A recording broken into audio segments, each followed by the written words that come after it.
Good morning, everyone.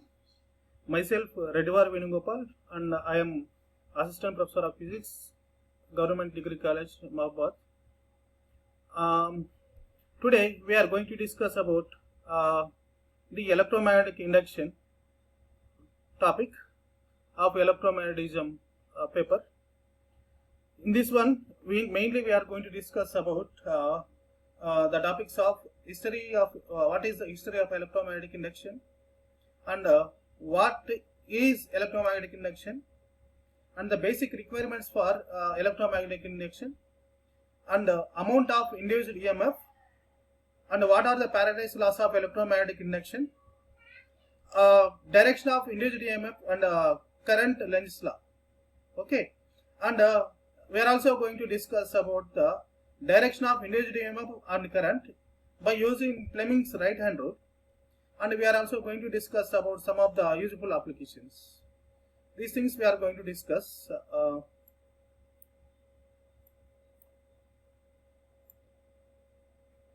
So next, coming to the history of electromagnetic induction, almost 200 years ago, Faraday looked for evidence that a magnetic field would induce an electric current with its apparatus. That apparatus is shown here. If you see here, we have a battery, and we have a iron core which is in the circular shape, and we have winded a coil to this iron core, and in the second side we have also winded one coil which is connected to our galvanometer. When we switch on this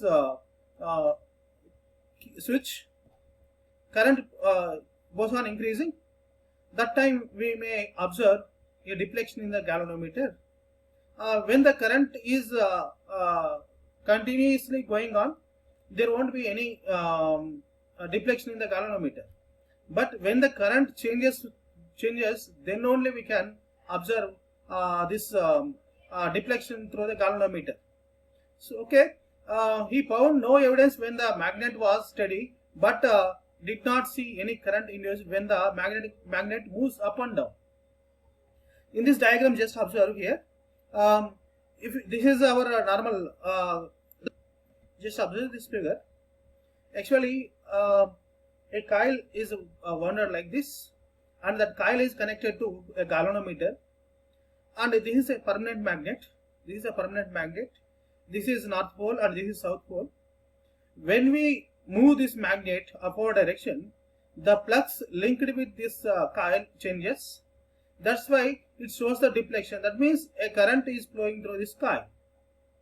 When we bring this magnet downwards, that time also the flux linking with this coil also changes. That's why what happens, the current shows the deflection in the other way, where the flux here, the flux linking with the coil is increasing. That's why it is showing the deflection one way. When the flux linking with the circuit, the coil is decreasing, it is showing the deflection in the other way.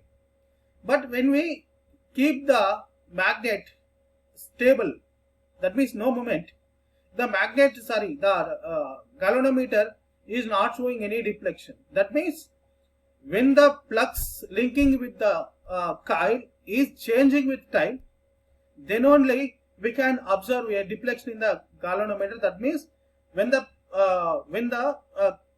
flux linkage with the coil is changing with time, it produces some current. That is called electromagnetic induction. Next, Faraday learned that if you change any part of the flux over time, you could induce a current in the conductor and thus create a source of EMF. That EMF can be called as voltage or potential difference. You just observe this diagram. In this diagram, this is a magnet, which is a permanent magnet. This is North Pole, this is South Pole. Obviously, the electromagnetic lines, or the magnetic lines of force will be from North Pole to South Pole. They will be like this. When this coil, let us say this is coil, or this is let us coil wounded on this rectangular shape, when it is rotating like this, let us say the magnetic field lines are like this. When it is rotating like this, when this is in perpendicular direction, the number of magnetic lines of force which are passing through this coil are more. That means the flux linkage with the coil is very high, and when it goes on turning like this, the flux linkage with the coil goes on changing. That means the rate of flux that is linked with the coil goes on changing with time. That's why this kind of structure we are using in our dynamo. So here these two are slip rings. This one is a kind of setup to rotate the coil. If you just rotate this coil, the flux linking with this coil changes, because we are changing the orientation like this. If it goes on changing the orientation of the coil, which is there in the electric field, the magnetic field set up by this magnet, then what happens? If it goes on rotating this coil like this, the flux linking with the coil changes with the time. Due to that, what happens? A current flows through this slip rings, and these are carbon brushes. The current can be passes through this wires, and if you connect those wires to this galvanometer or ammeter, we can observe the current flowing. So this is the another instance of changing of magnetic flux, rate of magnetic flux linkage with the coil. So what is electromagnetic induction? When the magnetic flux linking with a conductor or coil changes, an EMF is induced in the conductor. If the conductor forms a complete loop or circuit, a current will be flow in it. That is called electromagnetic induction. So electromagnetic induction says that this is a permanent magnet. This is a permanent magnet. This is south pole. This is north pole. Obviously, the magnetic lines of force originate from north pole and ends at south pole. If you observe this one, this is a coil, a circular coil. We have connected that two ends to a ammeter. If we move that circular coil front and back, that means towards the magnet and away from the magnet, we are changing the flux linkage with that coil. That's why the current will be generating. So this is called as electromagnetic induction. That means the magnetic field is inducing the electric field or current. That's why we are calling it as electromagnetic induction. That means the magnetic field is inducing the current. That's why we are calling it as electromagnetic induction. This is same dynamo principle. Here two magnets are there. In between one coil is there. If you change the, if you rotate this coil, the flux linkage, flux rate that is linking with that coil changes. That's why it produces current. So the basic requirements for electromagnetic induction are: first, the first and basic requirement for electromagnetic induction is the flux linkage with the coil always should change. That means there should not be any constant flux linking with the coil or conductor, and the EMF and hence the current in the conductor or coil will persist so long as the change in taking place. In the previous slides I have explained, we have one coil. When the magnet is moving to and fro, then only we are observing the current through the galvanometer. But if we are keeping that magnet in a stable position or without any movement, we are not observing any deflection in the galvanometer. That means the EMF or current in the conductor will persist so as long as the change in taking place. Here, change in the taking place means the flux linking with the coil should change. The requirement is not only linking the coil with the flux. The main thing is, if you want to induce some EMF, the flux should change in change after linking with the coil. That means the flux linking, let us say this is the coil. the flux linking with the coil should always change. As long as the flux linking with the coil changes, there will be a current. Otherwise, if the flux linking with the coil, that means suppose here we have put two magnets here. If the already magnetic field is there, that means magnetic lines of force are like this. If we keep the coil like this, stable, that means the flux linking with the coil is constant. That means there is no change. That's why there won't be any current through the galvanometer or ammeter. So the amount of induced, how much amount of EMF or current will be induced, that will be proportional to two parameters, that is the number of turns in the coil. So we have taken one coil. How many number of turns are there in that coil? That is one thing, and the rate of change of flux linking with that coil. So let us say in the dynamo we have one coil, right? We have one coil. Then it depends on how many turns of wire rounded to that one. That is number of turns. That means the induced EMF depends on the number of turns and as well as the flux linking with the coil. How much flux is linking with the coil? That will be decided by coupling coefficient or some parameter is there. I will discuss later. It will be depends on two parameters. So the induced EMF is proportional to number of turns into rate of change of flux through that coil, and it is proportional to rate of change of flux can be written as change of flux divided by time taken for that particular change. Okay, so that will be proportional to n into let us say at some time, that means at starting time the flux linkage is phi 2, and after some t time the flux linkage is let us say phi 1. Then the change of flux will be pi 2 minus pi 1. So now we can write here change of flux is pi 2 minus pi 1 divided by time taken for change, that is t. Therefore it can be written as it is proportional to n pi 2 minus pi 1, n pi 2 minus n pi 2 divided by t, where n is the number of turns in that coil and pi is the change of flux linking that conductor or coil. T is the time taken for changing that changing that flux linkage. So Faraday's laws of electromagnetic induction. Faraday performed a series of experiments on electromagnetic induction. He performed so many experiments. He proposed two laws. One is called as Faraday's first law, and the second one is called as Faraday's second law. Let us discuss one by one. Let us discuss about the first law. First law says that when the changes in the flux linking with a conductor or coil, the EMF is induced. This is the first law. When the flux linking with the coil changes with time, then an EMF is induced.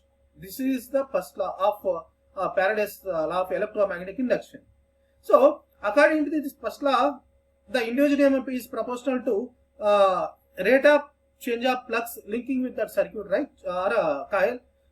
The flux we can write as pi b because it is magnetic flux, right? That's why we can write it as pi b, and rate of change will be written as d pi by dt.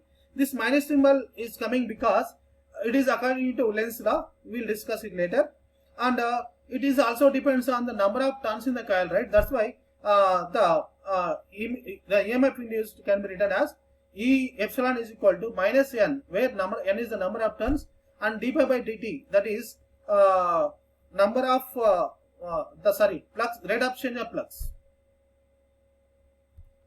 And coming to this one, Faraday's law of electromagnetic induction, that is second law. The magnitude of induced EMF in a coil is directly proportional to the rate of change of flux linkage with the coil. So this can be written as M is proportional to Q, or M is equal to ZQ, where Z is the constant of proportionality and is called electrochemical equivalent of the substance. It has the same charge which possesses is due to the steady current I flowing for time t. then the above equation can be written as m is equal to z into q is equal to I into t, right? That's why we are substituting I into t. That it can be written as z is equal to iq, where z is equal to z into q. Now let us discuss about Lenz law. Lenz law tells that the direction of induced EMF. That means it just tells the direction. It doesn't tell anything. It tells the direction. To know the direction of induced EMF, we can use two laws. One is Lenz's law. The other one is Fleming's right hand rule. Fleming's right hand rule. Fleming's right hand rule says like this. This type we will discuss later. So Lenz's law tells that the direction of induced EMF and hence the current in the conductor or coil can be determined by one of the following methods. That is, two methods are there. This Lenz law says that Lenz observed that direction of induced EMF has a defined relation to change of magnetic field that produces heat.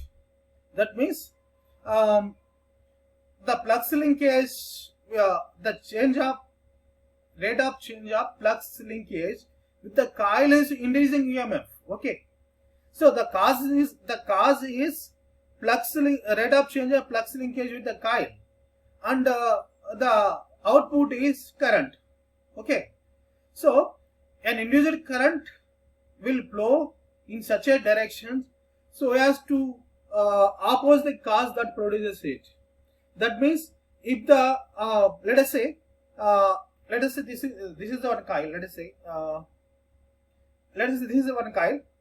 The flux is linked with, let us say the flux is linked with this coil.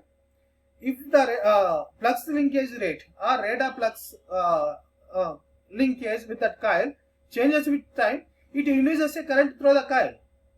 But this current again induces a flux in opposite direction such that it always opposes the cause that produces it. Okay, that is the Lenz law.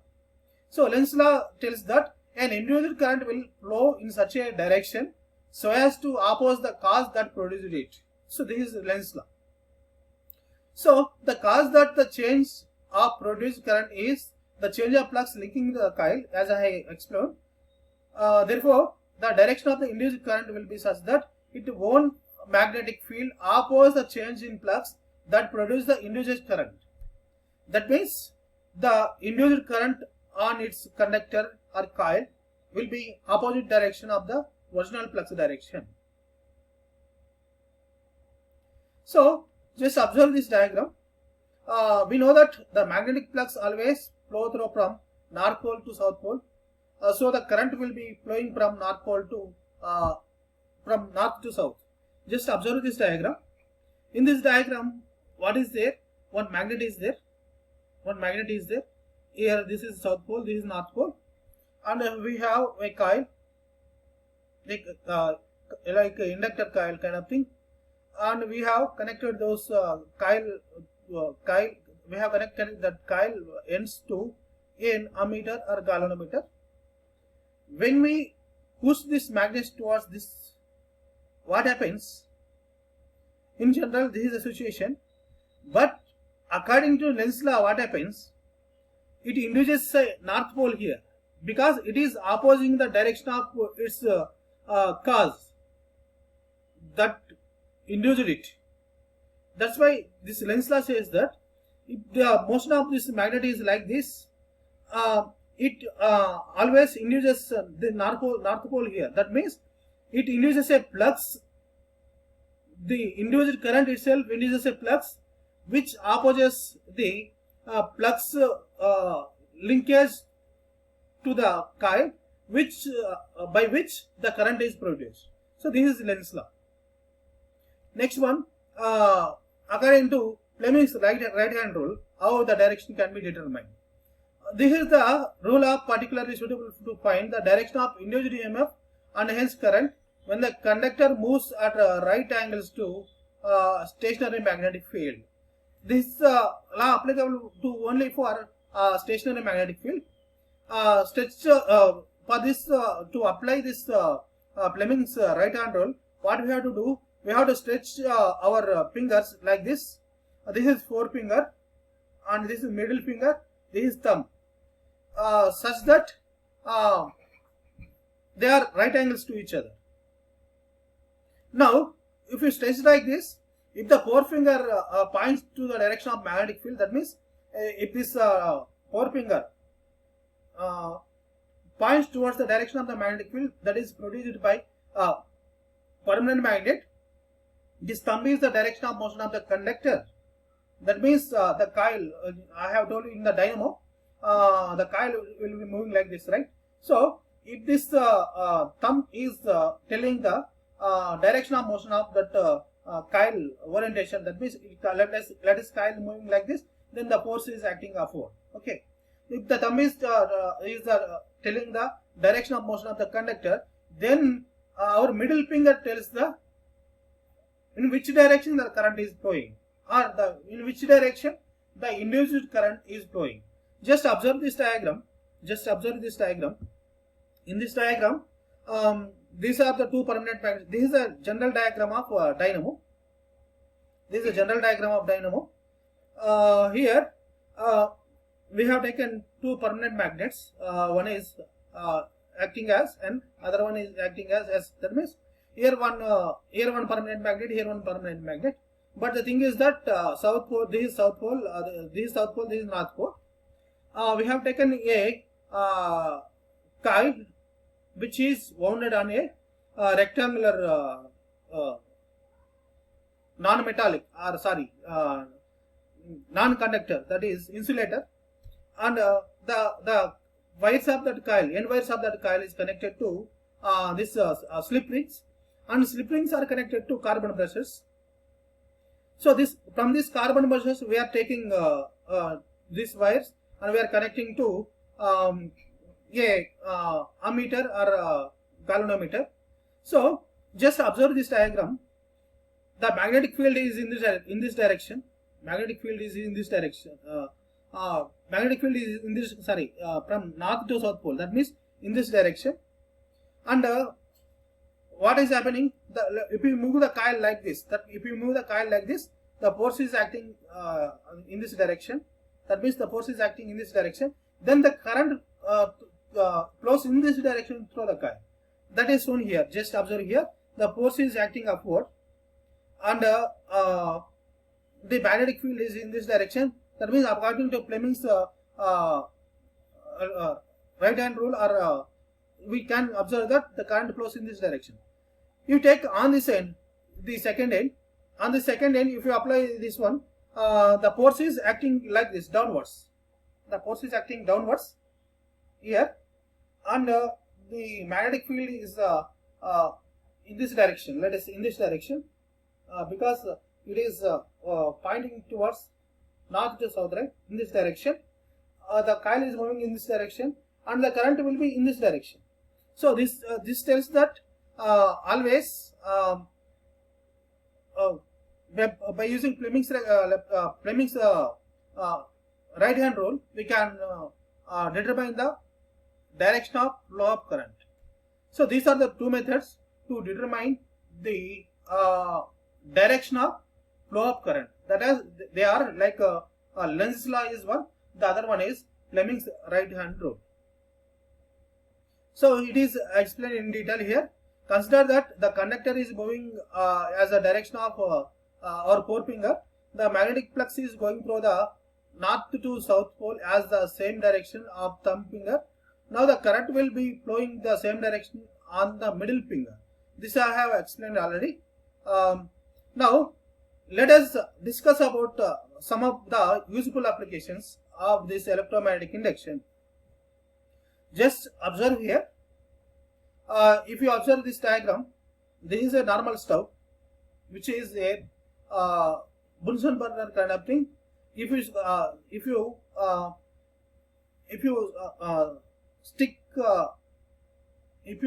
light that stove, it will glow, and if you keep a bowl on that one, and we can heat the things and we cook like that. Okay. If you observe this one, this is also of same kind. This is also a kind of stove. Here also we are using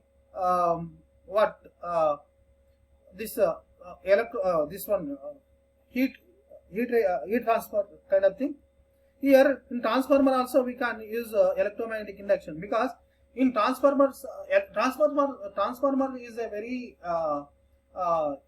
good electrical instrument in which we are using electromagnetic induction. Let me explain a little bit. In transformers, why we want to use transformers? Transformers are used to convert the voltage to high voltage or low voltage, and we have to transmit that electricity from one place to another place. Let us say one substation is there. In the substation, we are producing electricity of 230 volt, let us say some 5 amperes. If you transmit that electricity as is, that means 5 amperes current and 230 volt. Actually, when it is transmitting through the wires, there is a concept called Joule heating. Because of the Joule heating, what happens? That Joule heating can be calculated as I square RT, where I is the current flowing through the wire, and R is the resistance of that wire. We have to calculate from a starting point to end point. That means starting point to end point, we have to calculate the how much resistance is there, that is R, and how much time the current is flowing through that wire is T. If you calculate that one I square RT, it will be huge loss. That means the energy is wasted by Joule heating. So the power losses will be very high. So to reduce that one, what we are doing, by using a step-up transformer there, where at power station we are using step-up transformers. What we do, we increase the voltage to very high level. That means in 232 we increase to some 1100 volts like that, and due to that what happens, power is constant. Okay, so due to that what happens, the current will be reducing very low. If you transmit that particular voltage to long distances, the power losses will be low. At the houses, at the other end, what we use a step down transformer. Step down transformer is a transformer which reduces the voltage and increases the current. Okay, so that's why transformers are two types. One is step down transformer, the other one is step up transformers. Step up transformers generally we use at substations point, that means power production endpoints, and step down transformers we use at substation points, where the power is that means the voltage is reduced to normal level, that is 230 volt, and it will be transmitted to the households and the factories, so on. So here what we are doing, if you consider a transformer, in transformers one iron core will be there. One iron core like this. One iron core will be there. In this one, we wind a coil like this with some N1 turns. We are calling it as primary coil. And on this other end, we are winding one more coil, that is with some N2 turns. We are calling it as secondary coil. In practical, there won't be any connection between this coil and this coil. Okay, that means there is no contact between this coil, that is N1 and that is first coil and second coil. But if you pass current through this first coil, because of the first coil, magnetic field will be generated around this coil, and because of that one, the flux will be generated, magnetic flux will be generated. That flux will be linking with the secondary coil. If the flux linking with that secondary coil changes, it induces a EMF. Because of that EMF, current will be producing. This thing we are going to use in transformers. That's why the best application of electromagnetic induction is in a transformer.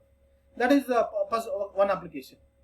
And we are going to use this electromagnetic induction in card readers also.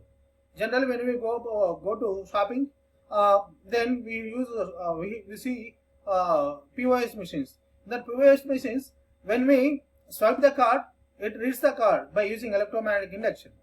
Next one is normal motors, electric motors. In electric motors also we use electromagnetic induction. So the AC generator also work on the principle of electromagnetic induction. AC generators use Faraday's laws to produce rotation and thus convert the electrical and magnetic energy into rotational kinetic energy. This idea can be used to run all kind of motors. So this is the idea that we are using to run all kind of motors. So this is the electric motor. This is normal electric motor. This is shown here. So electromagnetic induction can be create an electric motor by passing a current through the set of magnets mounted on the rotor shaft. So this is a rotor shaft. This is the rotor shaft. A set of magnets are aligned on this rotor shaft. Just observe here. This is one magnet. This is one magnet, and like this, 3 or 4 magnets will be there. So when this is when the current passes through this coil, then what happens? The motor starts rotating. This is the principle what we are using in electric motors. So this is one application. Next, magnetic records. Like we may like music very much. In olden days, this kind of cassettes are there. On that cassette, whatever a magnetic tape will be there. On that one, by using electromagnetic induction, we record that music into this particular tape. Again, we receive or extract that music from using search coils, that music. So this is the one more application. And electric stoves.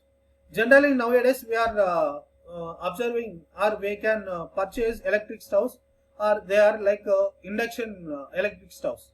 In induction electric stoves, they are alternative to our conventional stoves. Like this is the conventional stove. This is an induction stove. Here there won't be any heat, but here a lot of heat is there, because below this one, what happened? We have kept one electric coil that is connected to electricity, and after that above one more electric coil is there, but practically below one coil is there, above one coil is there. There is no contact between these two. Actually, when current flows when the AC current flows through the coil which is below, it induces a flux which is changing with the time, because we are applying AC. So that flux linkage with the secondary coil heats up. That heat we are using to cook the things like eggs and vegetables. We are cooking this kind of thing. This is the principle in electric stove. So the water in the metal pot is boiling, yet the water in the glass pot is not boiling, and the stove top is cool and to touch, but the stove operates in the way by using electromagnetic induction. Now this is magnetic brakes. Okay, so in America, a drop zone has a 22-story pre-pal lift, lasting for that means when the lift is coming like this, by using magnetic braking, we can stop that lift within 4 seconds. This is one more application of electromagnetic induction. So if you have any questions, please post in the chat box. I will go through those questions and I will answer your questions. Thank you very much. If you have any queries, you can post them in the chat box. I will try to answer. With this, I conclude my lecture for today. Thank you very much. We will meet tomorrow.